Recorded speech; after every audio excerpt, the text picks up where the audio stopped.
This content is brought to you by Uphold, which makes crypto investing easy. I've been a user of Uphold since 2017. They're one of my go-to exchanges. You can buy, sell, and trade cryptocurrencies on Uphold. You can also trade precious metals and equities. They have 10 plus million users, 250 plus cryptocurrencies, and they're available in 150 countries. As with all exchanges, you can buy and sell on them, but I highly recommend you custody your own crypto, not your keys, not your coins. If you'd like to learn more about Uphold, please visit the link in the description. Welcome back to the Thinking Crypto podcast, your home for cryptocurrency news and interviews. With me today is Ron Hammond of the Blockchain Association. Ron, it's great to have you back on. Thanks for having me. Really appreciate it. Well, Ron, you're the man to talk to. We've had you on the show almost every month talking about all things crypto regulations in DC. This week, we had some big hearings. The first on Tuesday with Chairman Gary Gensler, Chairman of the SEC, of course. What are you hearing from that, and what were your takeaways? Yeah, it's never a boring week in crypto policy. I'll tell you that. Well, the Gensler hearing was really important, actually, because this is the first time Chair Gensler has appeared when the Republicans are in control of the House. So it's definitely a lot more hostile, as we saw. But at the same time, it's been over a year and a half. It was October 5th, 2021, the last time Gary Gensler testified in front of the House Financial Services Committee. Think about it just for crypto, like all that has happened in that time. Terra, Celsius, FTX. I mean, and so many others, and not including the enforcement actions like Kraken and then the Coinbase wells in those. I mean, so much has happened in 2022 and 2023. And well, let's not consider there's a bunch of other things not crypto related that have happened as well. But for any of those who are watching the Gensler hearing, crypto was probably top two, if not the top issue that came up on both sides of the aisle, which is pretty crazy to see. And as we all saw with Gensler, he had no friends on the Republican side for sure. But even the Democrat side, he had some pretty harsh critiques from folks like Richie Torres, Josh Gottheimer on crypto, but several other proposals he got dinged on as well. So it was not a friendly hearing for Chair Gensler.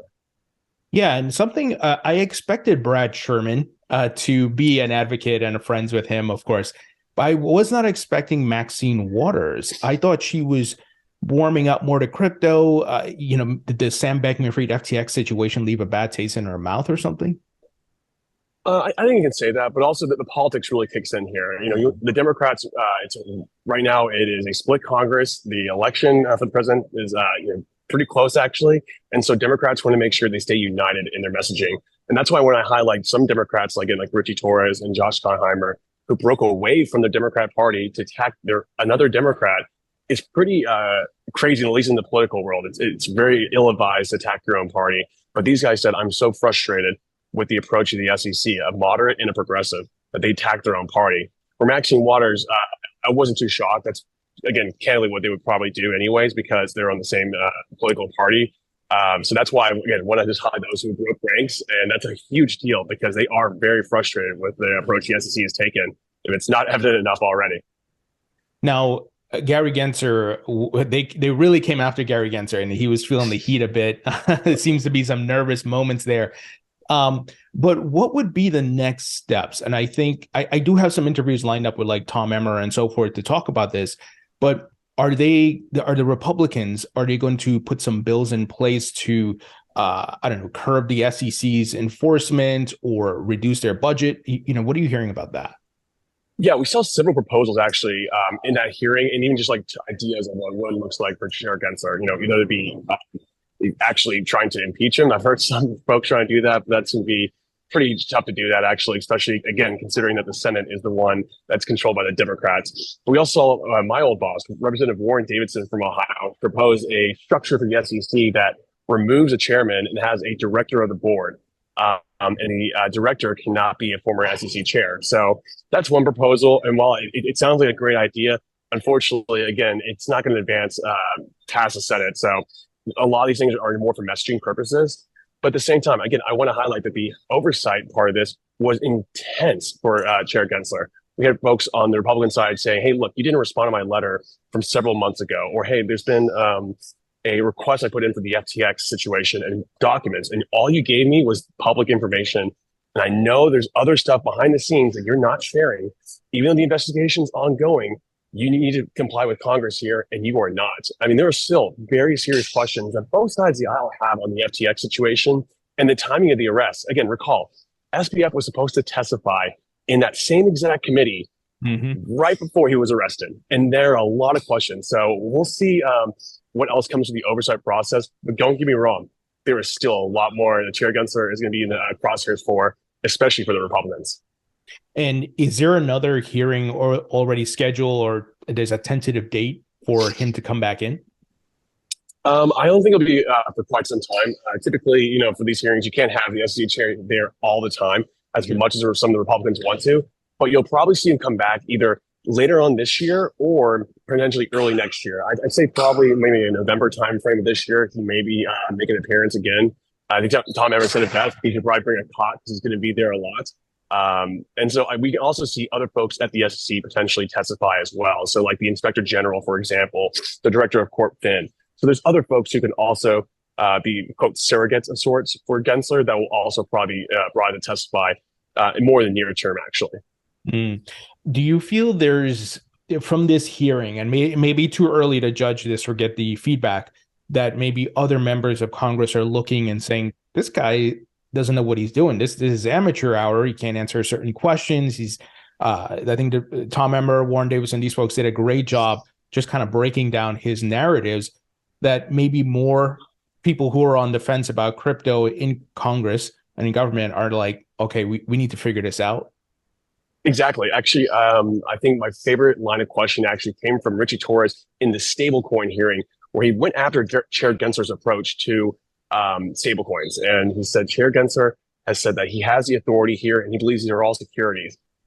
And then Richie Torres went to the NYDFS, the New York banking regulator, and said, how do you guys regulate crypto? And how do you guys regulate stablecoins? And is it different from Chair Gensler's approach? And the Democrat, again, from the New York banking regulator said, yes, actually, we do differ from Chair Gensler's approach. We do not agree with his assessments. And we have gone through our own direction, actually.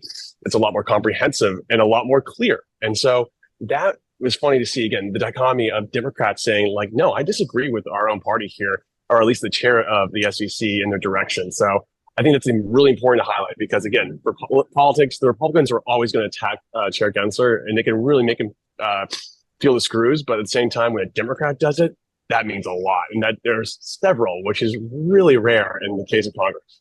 Yeah, that's really great to see and a great point. I saw that clip as well, and it's just a complete contrast because I think Chair Gensler was trying to allude that crypto was kind of the cause of the bank runs, and the NYDFS representative was like, no, that's not right. Yeah, and actually, that part of the Gensler hearing was the most shocking to me personally. Is that Joyce Beatty from Ohio, Democrat, gave Chair Gensler 30 seconds to talk about anything he wanted, and he chose crypto. Again, crypto had come up beforehand, but he decided to say, you know what? I actually believe that crypto was the cause of a lot of these bank runs because these banks held crypto so much, or bank crypto firms. When in reality, these banks crypto firms because it was very hard for these companies to get bank accounts. And these were the lifelines that a lot of folks needed to make payroll and such. And so not only they contradict, actually, NYDFS was contradicting the SEC, at the same time, I think it basically killed that narrative that Gensler's been trying to push, that crypto is so risky that banks shouldn't even touch it. So it's overtly hostile for a regulator that's supposed to be technology neutral. Yeah, and when he said that, I immediately just thought of Elizabeth Warren. They're sharing the same speaking or talking points. So crazy. Yeah, we saw Warren Davidson go after that too, which I thought was pretty funny. Just ask if she provide questions to him ahead of time. Mind you, Elizabeth Warren was not in that committee; she's in the Senate. But it was a pretty hilarious to watch that play out. Now, today we got news that the EU released, or there was the MICA law, the crypto regulations, made the next round of approvals. What are you hearing about that, and what are your thoughts on it? It's funny. I was actually sitting behind the witnesses, actually one of ours from the Blockchain Association, Jake Stravinsky, yesterday in the House Financial Service Committee hearing on stablecoins. There's an actual draft there. And the common theme that was happening from all the folks who were presenting at that panel was, A, we need stablecoin regulation, and B, the other jurisdictions are moving fast, and we're just sitting idly by here. We have one regulator say we don't need any more laws. We have others saying we actually do need laws. And there's just all this conflicting views actually about how to regulate crypto in the United States. Meanwhile, we have the EU actually moving forward on a pretty strong consensus on regulation. Now, some folks are going to probably say like, hey, look, some of these things are overbearing. But at the same time, I think it's important to say, look, at least they have rules. The United States doesn't. And that's been a huge issue. And that's why right now we're seeing so many folks start their businesses over in the EU, in France, in Singapore, and UK. So that was a dominant theme for that hearing yesterday. And I think we're just seeing it playing out right now with the MICA laws. And what's interesting is this same week, Coinbase CEO Brian Armstrong, he came out and said that leaving the U.S. is on the table if the U.S. does not provide regulatory clarity, which is a pretty bold statement. What are your thoughts on that? Yeah, actually, ironically, Brian Armstrong was here in D.C. as well during the week that Gensler was testifying, but not shocked at all, actually. I mean, Coinbase is potentially going to be receiving an enforcement action soon. That's what a Wells notice is. A Wells notice basically says, hey, Coinbase, we're going to sue you pretty soon for an enforcement action.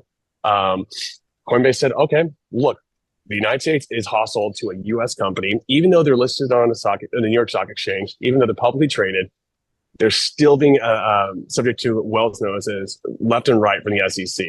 And they said, you know what, we're going to look at options to domicile elsewhere. And so they did get that license recently from Bermuda, I believe. I think it's more of a communications play, but also it just shows to folks of the United States that, hey, look, it's not that hard, to get regulated in other countries.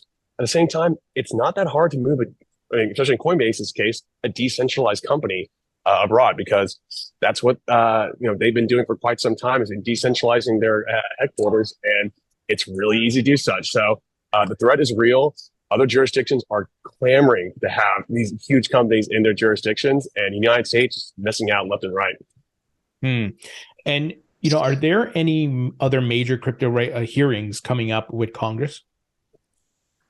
Yes. So stablecoins is probably by far the most active right now. I will say, like, at least I'm looking at stablecoins as legislation that has the best chance to move. At the same time, the next subject matter that's going to probably also move this Congress is market structure.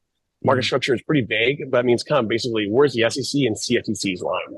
Where it's that commodity security question, a lot of that is market structure. Also, it comes to AML, KYC, these important things for making sure regulation occurs. So that's happening actually next week. Both the House Agriculture Committee, which is the CFTC jurisdiction, and the House Financial Service Committee, which has the SEC, are having two hearings separate on market structure. And so I think that means that they're both working on a subsequent bill together, and at the same time trying to see if they can get bipartisan consensus around that. It's still going to take quite some time. I think stablecoins actually has text, it has a draft, it has bipartisan support, but market structure is the next big thing happening. At least in the next 2 years, I think. Final item here, and I don't know if you follow it very much, but Coinbase, the SEC went after Bittrex exchange, even though they left the United States, and they threw in a bunch of tokens in that lawsuit, including Algorand, which is one of the largest. What are you hearing about that? It seems like another sneaky way for the SEC to declare certain tokens as securities without litigating each one of them specifically. Exactly. And they did this actually in the Coinbase insider trading case, where they listed, I think it was 9 tokens. Same thing. They said, we're going to go after the Coinbase insider for insider trading. Okay, that's totally legitimate. And then at the same time, they're saying, but by the way, these 9 tokens are securities. And there's no way for the public to have public comment. There's no way for the industry to engage. It just says, oh, matter of fact, here's the 9 tokens here, and they're securities. And if you don't like it, that sucks to be you. And they did the same exact thing in that recent Bittrex case. It was totally unnecessary. And so now we have folks like us at the Blockchain Association having to make sure we actually put the fight for Bittrex as well as the Coinbase insider solely on the grounds of listing those tokens as securities without any process or any rulemaking to make that determination. And guess what? When we asked Chair Gensler in the hearing what he made those determinations to have those as securities, he doesn't answer it. We saw that in the case of Ethereum. He does not answer it. And so I was glad that Chair McHenry had that, is eat the security, and that back and forth where there was no clarity, because it shows what we've been hearing here in DC for quite some time. Folks go into the SEC, they ask these really simple questions, and they do not get an answer. and they walk out saying, I think we're going to get enforcement action, but I can't tell. I just do not know. And guess what? Usually the answer is yes. And a lot of folks are saying, this is not worth it. We got to go elsewhere. Let's start elsewhere, because the United States, at least in this regime, is just incompatible, at least with every other major G7 country right now. I know I said final question, but Ron, a follow-up to that. What is the White House? What is Biden? I mean, look, the president has tons of stuff to worry about, right? But like, are they watching this unplay? I mean, or play out, I should say. And do they have any comments, or they're just like, yeah, Gensler, do what you want? It's kind of like free reign. I think political pressure actually is a very important thing. And I think that's the way we're going to try to get after Gensler, is that he's politically unpopular for a lot of reasons. I mean, just in crypto alone, he's very unpopular. With private equity, he's very unpopular. He's very unpopular with the amount of rulemaking he's doing on like things like ESG, especially for Republicans. And so I think politically he's becoming a little toxic. And we've already seen folks in the Senate, for example, if he were to go up for another position like Treasury Secretary, or let's just say he were to get nominated for the SEC years down the road, he probably won't have the votes. He will have folks like Senator Gillibrand in New York. We've been very, very critical of him. He won't be able to get 50 votes. And I think for the Biden administration, who's had actually a decent amount of nominees fail because either they're too progressive or they have controversial backgrounds. Now, mind you, too, the Trump administration had just as much, if not way more folks who are just as controversial. But if you can't get past that 50 vote threshold in the Senate for your confirmation, you're dead in the water. And I think if that were to happen with Chair Gensler right now, I don't think he'll get 50 because of the way he's been engaging his agency. And so I think for the Biden administration, they should wake up saying, we need to correct course here, or at least put some pressure on the SEC, because even folks internally of our other agencies like the CFTC are differing. And we know that turf war, even though they say there's no turf war, I think everyone knows there's a turf war happening. And a lot of folks, especially the Democrats, are not happy with their own party. Ron, always great information, my friend. Thank you so much. Anytime. Happy to help.